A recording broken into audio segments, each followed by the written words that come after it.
Surrender instead of resisting and you will achieve liberation. LonerWolf.com. This article was inspired by why liberation is not a search, it is a surrender. Learn how surrendering can allow us to experience joys that we never knew existed. For most people, life is described using verbs such as seeking, striving, and searching. We depict our lives as a struggle, where we fight against despair and disaster and seek out joy and freedom. But would you believe me if I told you that your take on life is completely incorrect, and that your search for peace, happiness, and liberation can be attained by simply surrendering instead of resisting? The ultimate surrender. The word surrender is subconsciously associated with negativity such as failure, defeat, and even weakness. But in reality, the act of surrendering takes a great deal of bravery, strength, and determination, even more so than fighting. Because nothing takes more courage than surrendering our fears, mistaken beliefs, biases, judgments, and preconceptions. Surrendering is the ultimate act of challenging and questioning everything we have learned and acquired. The simplicity behind the act of surrendering may seem incredibly ridiculous, and maybe it even is. But we possess a natural inclination or tendency to fight and resist. Whether this is a biological response, our social conditioning, or even a bit of both, our habit of resisting often becomes a hindrance when we actually attempt to simply surrender. I am certain that whenever you tried, you've realized that you can't just change people without their consent. You can't force someone to look through your perspectives or even hear your thoughts, unless they first open up and, as a result of that, become more receptive than usual. On the flip side, you would probably agree that you can always change yourself. You can also change the outcome of some events by avoiding obvious mistakes.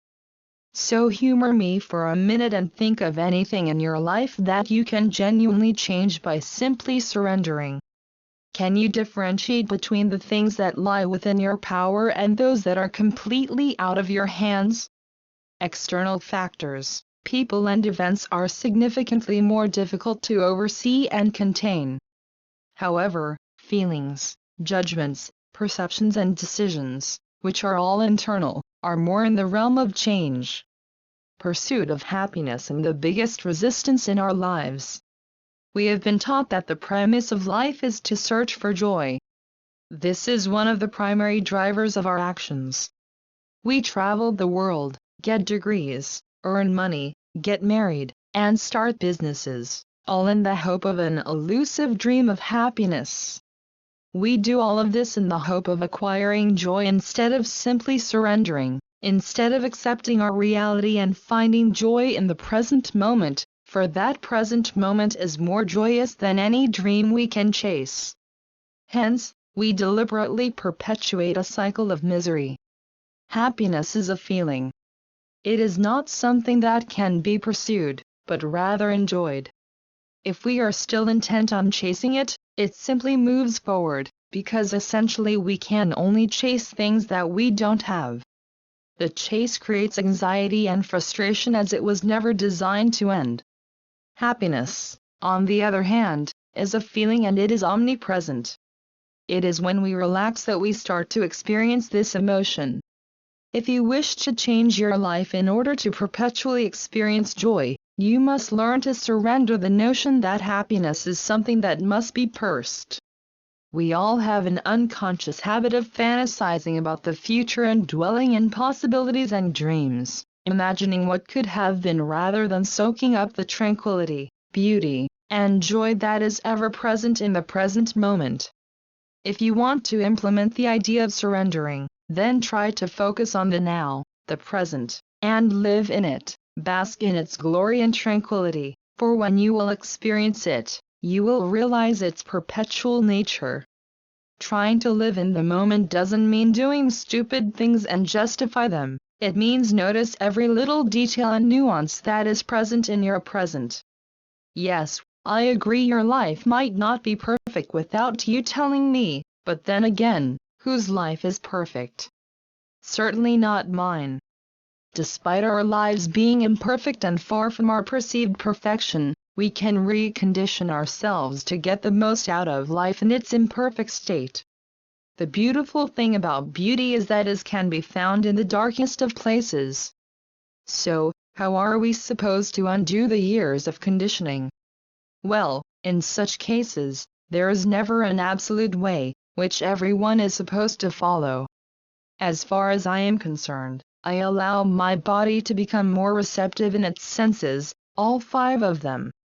Meaning, whatever I am, I will do my utmost to get the most out of it, by anchoring myself in the present moment.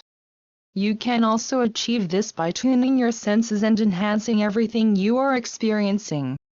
Enhance what you taste, what you touch, what you hear, what you smell, what you see, and focus on these sensations as they will open a whole new realm of pleasures for you.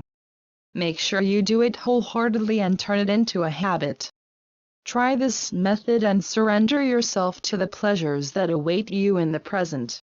Whatever you experience, whatever you see or hear or feel, come back to us and share it with us. Everyone, including I, would find nothing more joyous than to hear about your experiences.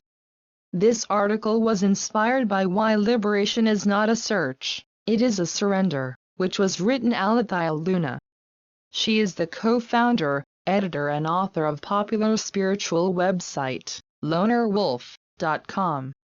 As a transformational mentor and holistic writer, she has helped to guide thousands of people throughout the world on their paths of self-acceptance and wholeness.